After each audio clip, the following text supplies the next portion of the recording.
हाँ, तो बालक और बालिकाएं चैप्टर है अपना, टॉपिक है वो कैसा है, प्रोटोजोअल डिजीज के बारे में देखेंगे। और प्रोटोजोअल डिजीज के अंदर जो अपन ने डिजीज ले रहे हैं वो सबसे पहले अपन कौन सी ले रहे हैं, मलेरिया ले रहे हैं, रहा है ना।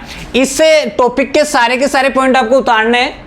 हिंदी मीडियम वालों के लिए मैं बोलूंगा, है ना, हाँ सभी के लिए बोलूंगा, एक लाइन टू लाइन बोलूंगा, और ये आपको उतारना है। इसका सबसे पहले अपन देख रहे हैं इंट्रोडक्शन वगैरह देख रहे हैं कि कैसे होता है, क्यों होता है, हाँ है ना, क्या टाइप्स वगैरह हैं इसके, कितने इंक्यूबेशन पीरियड क्या है, ये सारी चीजें अपन इसी के अंदर देखने वाले। सबके लास्ट में अपन लाइफ साइकिल को लेंगे, इसका जीवन काल को लेंगे, मलेरिया के बारे में अपन सारी बात करेंगे आज, हाँ है ना। पेन कॉपी लेके बैठना है, ऐसे नहीं बैठना, हाँ पेन कॉपी लेके ही बैठना है, ऐसे नहीं बैठना है ना, वरना आप देखना ही मच्छा है इसको, है ना, क्योंकि ये तो चला जाएगा ना। 10-15 मिनट के अंदर अपन मलेरिया कंप्लीट कर देंगे, तो ऐसा सुन के नहीं होगा। पेन कॉपी लेके बैठना है और जितना मैं बोलता हूँ उतना सारा लिखना है, ठीक है। और ये जो आपके दिया जाता है ना, ये बैकवर्ड, ये बैक करने के लिए दिया जाता है ना, हाँ यूट्यूब में दिया जाता है, पता है, हाँ पीछे दिया जाता है, तो इसको बैक कर लिया करो आप। हाँ अगर मैं जल्दी चला जाता हूँ या वीडियो जल्दी चला जा रहा है, लाइनें अगर आपकी मिस हो रही है, तो उसको सुन लिया करो वापिस जाके, हाँ है ना। तो चलो सबसे पहले अपन बात करते हैं इसके मलेरिया के बारे में। और मलेरिया के बारे में देखो, वेक्टर जो है मलेरिया के लिए, जो वेक्टर है, वेक्टर ऑफ मलेरिया कौन सा कहता है, फीमेल एनाफ्लिज। अरे फीमेल मतलब मादा कैसी है, मच्छरी। अरे मच्छर है मछली है, ये मच्छरी के द्वारा होता है। और ये क्या करता है देखो, कॉजेटिव एजेंट क्या है इसका, कॉजेटिव एजेंट तो क्या है, प्लाज्मोडियम है। और प्लाज्मोडियम क्या है, पैरासाइड है, अरे है ना। प्लाज्मोडियम क्या है, प्रोटोजोआ। और प्रोटोजोआ का जो प्लाज्मोडियम है उसको आगे मतलब एक से दूसरे के अंदर ये कौन पूछाता है, वेक्टर। वेक्टर का काम क्या होता है, पूछाने का, अरे हाँ है ना। किसी भी अपन कह सकते हैं पैथोजन को आगे ट्रांसफर करने के लिए जो है उस चीज को अपन क्या कह रहे हैं यहाँ पे, वेक्टर कह रहे हैं, अरे हाँ है ना। और ये वेक्टर किसको पूछा रहा है एक दूसरे के, तो किसको पूछा रहा है, प्लाज्मोडियम का, अरे हाँ है ना। और वेक्टर यहाँ पे है कौन, मादा एनाफ्लिज, मॉस्किटो है भाई साहब ये। और ये मछली है, कैसी है, मछली है। डिस्कवर किसने किया था इसको, चार्ल्स लेवेंस ने किया था। और कब किया था, 1819 के अंदर किया था। नहीं पूछा जाता है लेकिन अपन को पता रहना चाहिए कि डिस्कवर किसने किया था। इसके टाइप्स देख लो, टाइप्स कितने होते हैं इसके, 5 होते हैं। अरे सबसे पहला कौन सा है, प्लाज्मोडियम। पी का मतलब यहाँ पे तुम्हारा क्या है, प्लाज्मोडियम। प्लाज्मोडियम ये वैक्स है, अमेरिका और किसके अंदर पाया जाता है, सबसे ज्यादा अफ्रीका के अंदर देखा जाता है। अफ्रीका के अंदर वैसे कॉमनली 5 ही देखे जाते हैं, अरे हाँ है ना। अगला कह रहा है प्लाज्मोडियम मलेरियाई, ये किसको, लेस होता है ये, इसका जो है इंडिया के अंदर अपन कह सकते हैं इतना नहीं होता है। अगला कह रहा है प्लाज्मोडियम पेल्सिफेरम, सबसे मोस्ट, अरे हाँ है ना, सबसे मोस्टली जो होता है यही होता है और सबसे डेंजरस भी यही होता है। अगर ये हो जाता है तो कहीं ना कहीं अपन कह सकते हैं डेथ का कारण। अगर आपको बोल दे कि प्लाज्मोडियम में से ऐसा कौन सा है, मतलब मलेरिया का जो सबसे ज़्यादा डिजीज के लिए जाना जाता है या सबसे ज़्यादा डिजीज कोज करने वाला कौन सा है, तो कौन सा है भैया, अरे प्लाज्मोडियम फेल्सिफेरम है। क्वेश्चन बहुत बार आया है, मोस्टली सबसे कॉमन मलेरिया कौन सा है, प्लाज्मोडियम फेल्सिफेरम है। प्लाज्मोडियम ओवेल ये किसमें पाया जाता है, अफ्रीका में पाया जाता है। 5वां जो है प्लाज्मोडियम नोवेलिस, ये किसके अंदर देखा जाता है, ये भी अफ्रीका मालदीव वगैरह में उधर की तरफ ज़्यादा देखा जाता है। आरान इंक्यूबेशन पीरियड जो होता है, मतलब कहते हैं अपन कि अगर कोई भी पैथोजन हमारे शरीर के अंदर एंट्री करने के बाद जब तक उसके कोई लक्षण हमारे को नजर आते हैं उसको कहते हैं इंक्यूबेशन पीरियड। मतलब मान लो आज मेरे को कोई मच्छर खा गया, आया ना, और मच्छर भी कौन सा खा रहा है मुझे, फीमेल एनाफ्लिज खा रहे हैं। मतलब कोई भी मछली अगर मुझे खा रही है तो आज के कितने दिन बाद मुझे मलेरिया के लक्षण वगैरह करेक्टर जो दिखाई देंगे वो कब तक दिखाई देंगे, तो 1 से लेकर 3 वीक तक इसके लक्षण शो होते हैं आज काटने के बाद, रहा है ना। और इसके लिए अपन बात कर सकते हैं, इसके लिए मेनली 10 से 12 दिन तक अपन मानते हैं। फेल्सिफेरम के लिए अगर अलग से पूछ ले तो 10 से 12, वैसे अगर है तो इसी के अंदर ये भी, अरे है ना। इंक्यूबेशन कितना है, 1 से 3 वीक तक है, ये पूछते हैं क्वेश्चन ज़्यादातर तो फेल्सिफेरम में से पूछा जाता है, तो ये आपको देखना है। अगला कह रहा है प्रिवेंशन क्या है इसका, बचाव जो है वो क्या है, प्रोटेक्शन करना है उनको बाइट से, अरे है ना। कपड़े लत्ते पहन के रहना है, मच्छर ना काटे, कोई भी मछली आके आपको ना काटे, अरे हाँ है ना। फीमेल है ना ये, कोई भी मच्छरी आपको ना काटे, इसलिए अपन को क्या करा है, प्रोटेक्शन रखना है शरीर पे, है ना, कपड़े वगैरह या मच्छरदानी लगा के सोना है। अरे है ना, ऐसा नहीं कि बाहर पड़े हैं, है ना, फैला के, ऐसा कुछ नहीं करना है अपन को। अगर मलेरिया से बचना है तो गंदा पानी वगैरह है, इल्यूमिनेशन देखो यहाँ पे, अपन को क्या करना है, ऐसे प्लेस को हटा देना है जहाँ अपन को लगे कि मलेरिया वगैरह वहाँ पे हो सकते हैं, है ना। मलेरिया वगैरह के जो भी है कोज वगैरह है, ये सब वहाँ से हटा देने हैं। कोज का मतलब जानते हो ना, हाँ, जितने भी हैं, मतलब मच्छर वगैरह वहाँ पे पनप ना पाए, ऐसे स्थान को अपन को क्या कर देना, हटा देना। जैसे गंदी टंकी है उसको साफ रखना है, कूलर का पानी है वो साफ रखना है, ये सारी चीज़ें अपन को देखना है। अगला कह रहा है देखो, हाँ, अगर मान लो अपन को पता है कि गंदा नाले के पास अपन रहते हैं, आ रहा, तो अपन को क्या करना है, उसके अंदर अपन को मछली छोड़नी है, गेम्बू या मछली छोड़नी है, ताकि वो क्या करती है, मछली प्रोटोजोआ को खा जाती है। अरे पानी में जो प्रोटोजोआ होगा उसको खा जाती है मछली। तो अगर आप कहीं भी गंदे नाले या तालाब या गंदी झील इनके पास में अगर आप रहते हो, तो आपको उसके अंदर क्या छोड़ देना है, मछली छोड़ देना। और मछली भी कौन सी छोड़ देनी है, क्वेश्चन आया हुआ है, प्रोटोजोआ को खाने वाली मछली का नाम। अरे हाँ, है ना। अगला कह रहा है DDT का छिड़काव कर देना है अपन को, है, जितने भी है, अब तो बैन है, पहले किया जाता था मच्छरों को मारने के लिए सुना होगा आपने, हाँ, DDT का छिड़काव कर देते थे अपन इसको। अगला कह रहा है देखो, मलेरिया के लिए 2 होस्ट होते हैं, एक तो होता है देखो प्राइमरी और एक होता है सेकेंडरी। बहुत बार आने वाला क्वेश्चन है यहाँ से कि होस्ट कौन कौन से हैं। तो देखो सबसे पहले प्राइमरी कौन सा होता है, फीमेल एनाफ्रीज मॉस्किटो होता है, मतलब मच्छरी जो होती है ना वो पहली होती है भाई साहब होस्ट में, हाँ, है ना। अगर मलेरिया हो रहा है तो सबसे पहले अगर अपन होस्ट बात करते हैं, हाँ, करने वाला के बारे में बात करते हैं, तो वो मच्छर की बात करते हैं, मादा एनाफ्लीज के बारे में बात करते हैं। और मादा एनाफ्लीज के अंदर कौन सा जनन होता है, ये क्वेश्चन बहुत फेमस है। अरे कौन सा सेक्स होता है, तो कौन सा होता है, सेक्सुअल फेज इसके अंदर होती। अरे हाँ, है ना। अगला कहता है कि सेकेंडरी जो होस्ट है वो कौन है, तो इसके अंदर ह्यूमन होता है, अरे अपन सब लोग इसके अंदर होते हैं। और इसके अंदर जो प्लाज्मोडियम जो जनन करता है, हाँ, है ना, वो कौन सा करता है, एसेक्सुअली करता है। अरे हाँ, है ना। अरे मादा के अंदर कौन सा हो रहा है, मादा कौन है यहाँ पे, मॉस्किटो है, मॉस्किटो में कैसा होता है, सेक्सुअली। प्राइमरी होस्ट है, बहुत बार क्वेश्चन पूछा जाता है, मैं कहता हूं यहाँ से जो सामने आपको दिख रहा है वो यही क्वेश्चन है, एक तो ये वाला, एक ये, और एक फेल्सीफेरम में से सबसे मोस्ट कॉमन जो पूछा जाता है। कॉजेटिव एजेंट वगैरह, वेक्टर वगैरह तो आपको पता ही है कि वेक्टर कौन है, फीमेल एनाफ्लीज है, हाँ, है ना। कॉजेटिव एजेंट कौन है, वेक्टर कौन है, सारी बातें अपन को पता होनी चाहिए। इंक्यूबेशन पीरियड पूछ लेता है, बहुत रेयर है वैसे, पूछ लेता है, लेकिन रहा है ना। प्रिवेंशन क्या है इसका, सब है, बचाव ही है, इसका बचाव करना है अपन को। प्राइमरी और सेकेंडरी होस्ट के बारे में अपन को देखना है। ये सारी बातें आपको उतारने हैं आपकी नोटबुक में, लाइन टू लाइन करो।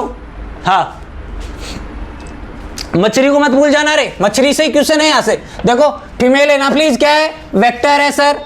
प्लाज्मोडियम क्या है सर, कॉजेटिव एजेंट है सर, कारक है। अरे हाँ, है ना, वाहक। अरे वेक्टर का मतलब होता है वाहक कौन है सर, वाहक कौन है, फीमेल एनाफ्लीज। और कारक कौन है, दोनों के अंदर बहुत फर्क है हिंदी वालों। वाहक, वेक्टर का मतलब होता है वाहक कौन, वाहक पूछे तो फीमेल एनाफ्लीज, कारक पूछे तो प्लाज्मोडियम।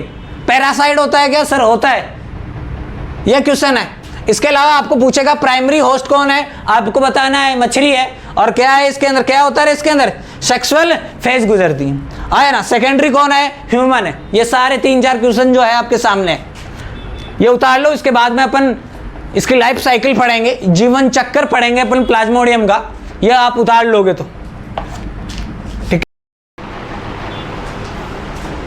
हाँ, तो सभी ने उतार लिया होगा।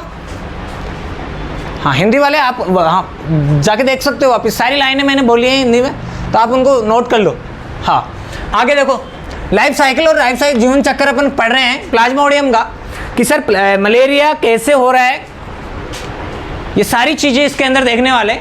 जैसे मान लो गंदे नाले से कोई भी मच्छर अगर हमारे पास में आया है, और ऐसा मच्छर आ रहा है जिसके लार के अंदर क्या है, स्पोरोजोइड है, और वो स्पोरोजोइड हमारे शरीर के अंदर कैसे एंटर करते हैं, तो देखो बताते हैं। सबसे पहले मान लो एक मॉस्किटो है, और ये मॉस्किटो अपन को क्या कर रहा है, काट रहा है, और हाँ, है ना, बाइट कर रहा है। अब ये बाइट ऐसे नहीं कि सर आपने हाथ बना रखा है तो मच्छर अगर हाथ पे काटेगा तो ही मलेरिया होगा सर। अरे हमारी बॉडी के पार्ट पे कहीं पर भी काटे, है ना, मतलब ऐसे ऑर्गन तक काटे जहाँ पे ब्लड की सप्लाई हो रही है। अगर ब्लड की सप्लाई हो रही है तो इसका मतलब है कि आरबीसी क्या कर लेगी, उसको स्पोरोजोइड को पकड़ लेगी। ये सारी बातें अपन इसमें करने वाले। तो हाथ का मतलब ये नहीं है कि सर एनसीईआरटी में भी हाथी है, आपने भी हाथी बनाया था, हाँ है ना, और क्वेश्चन आ गया कि पैर पे काटने पे होता है, नहीं सर नहीं होता है सर, हाथ के काटने पे होता है। तो ऐसा कुछ नहीं है, बॉडी के किसी भी पार्ट पे अगर मच्छर काट रहा है, आया था मेरे पास एक ऐसा बच्चा, इसलिए बोल रहा हूँ, ठीक है। तो जैसे ही मॉस्किटो अगर इसको काट रहा है, अपने को काट रहा है, काटने के साथ में इसकी लार के अंदर क्या पाए जाते हैं, देखो स्पोरोजोइड पाए जाते, आया ना, इसके स्पोरोजोइड पाए जाते हैं और इसकी लार में पाए जाते हैं। अब ये जैसे ही काटेगा तो इसकी लार के थ्रू ये स्पोरोजोइड कहाँ घुस जाएंगे हमारे, अरे हमारे शरीर के अंदर घुस जाएंगे, एंटर कर जाएंगे स्पोरोजोइड, अरे है ना। अब देखना स्पोरोजोइड होते हैं वो कैसे होते हैं, चलनशील होते हैं, मतलब गति करते हैं ना। अब ये ब्लड के अंदर जैसे ही जाएंगे तो ब्लड के थ्रू ये किसके अंदर आ जाएंगे, सर्कुलेशन में, किस में आ जाएगा, लीवर के अंदर, है ना। और ये लीवर के अंदर जो स्पोरोजोइड्स हैं वो अपनी साइज कैसी रख रहे हैं, देखो इस प्रकार, और इस साइज का चेंज होना क्या कहलाता है, सीजेनोगेमी, मतलब मल्टीपल फ्यूजन के द्वारा इनकी साइज क्या हो जाती है, चेंज हो जाती है।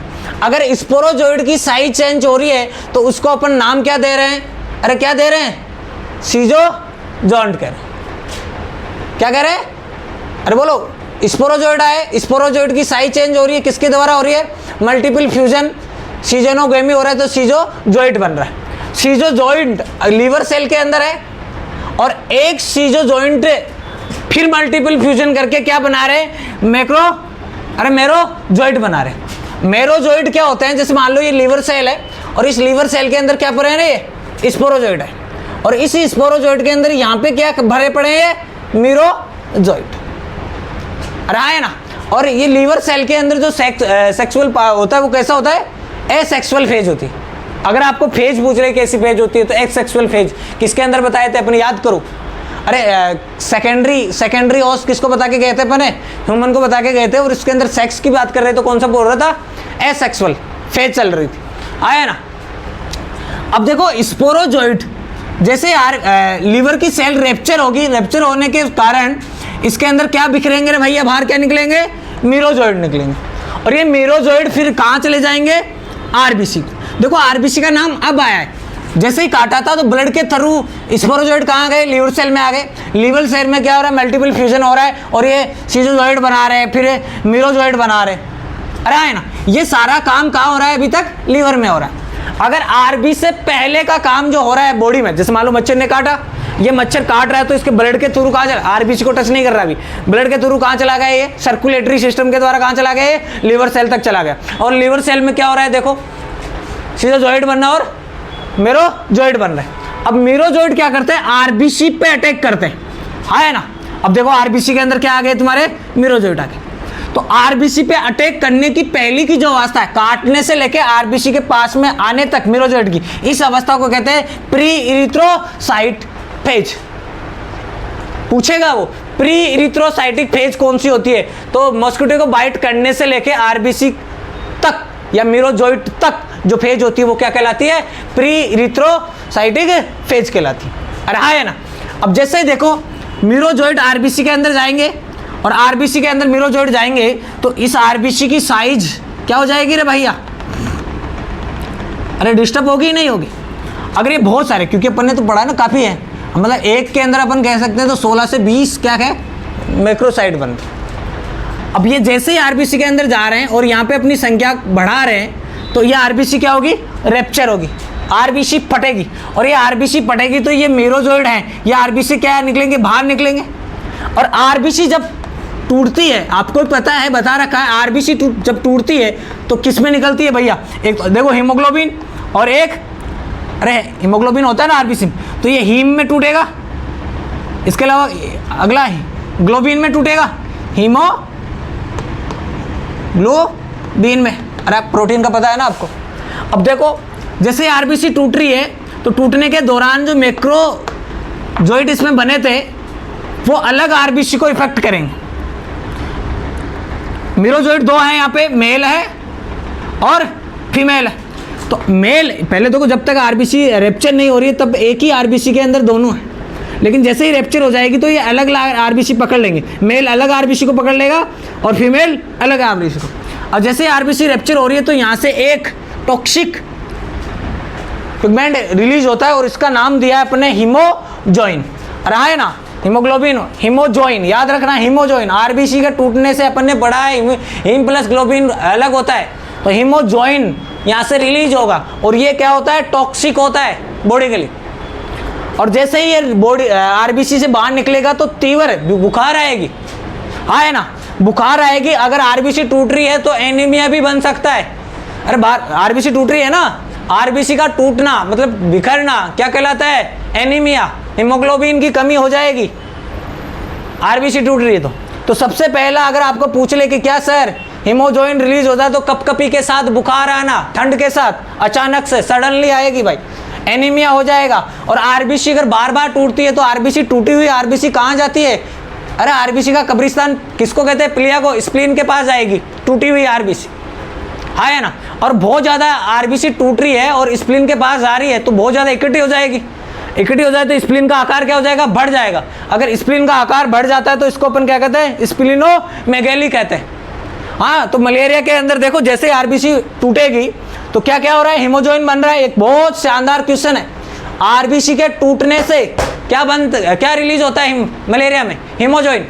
अगर हीमोजॉइन रिलीज हो रहा है तो क्या हो रहा है सर, फीवर, सबसे पहले तेज बुखार आएगी कपकपी के साथ। अब देखो इंक्यूबेशन पीरियड यहाँ से ही है, मस्किटो काटा अपन को, काटने से लेकर जब तक बुखार आ रही है इस पूरे को क्या कहते हैं अपन, इंक्यूबेशन पीरियड कहते हैं। और ये इंक्यूबेशन अपन नॉर्मली कितना बताया गया, 1 से लेकर 3 वीक तक सर होता है। अगर आज मच्छर काट रहा है किसी को तो 3 वीक तक जाके अपन को क्या आएगा, बुखार आएगा, रहा है ना। तो गंदे नाली में डुबकी लगाने के बाद में अगर 2 दिन बाद में अगर आप बोल रहे हो कि ना ना मेरे को तो कुछ नहीं हुआ, सब्र करो, होगा कब, 1 से लेकर 3 वीक तक इंतजार करो। तो इन चीज़ों से दूर रहो। अपन ने पढ़ा था क्या करना है अपन को, पानी को साफ सफाई रखनी है, हाँ है ना, ये सारी चीज़ें अपन को, गंदी चीज़ें नहीं रखनी आसपास। और जैसे ये टूट रहा है तो देखो आरबीसी में आ गए दोनों, मेल और फीमेल दोनों आ गए। और इस अवस्था को अपन क्या कह रहे थे, आरबीसी को टूटने को क्या कहते हैं, इरिथ्रोसाइटिक फेज। देखो 3 फेज है, प्री इरिथ्रोसाइटिक फेज, जब तक आरबीसी इसके अंदर इन्वॉल्व नहीं है तब तक अपन कह रहे हैं। अगर आरबीसी इन्वॉल्व हो रही है तो इस भाग हीमोजॉइन रिलीज होने तक को अपन क्या कह रहे थे, इरिथ्रोसाइटिक फेज, हाँ है ना। अगर आरबीसी टूटने के बाद में अगर मेल और फीमेल गैमेट अलग अलग हो गए हैं इसके, तो इसको कहते हैं गैमेटो, अरे गैमेटो, और गैमेटो में कौन कौन सा है, मेल और फीमेल दोनों के।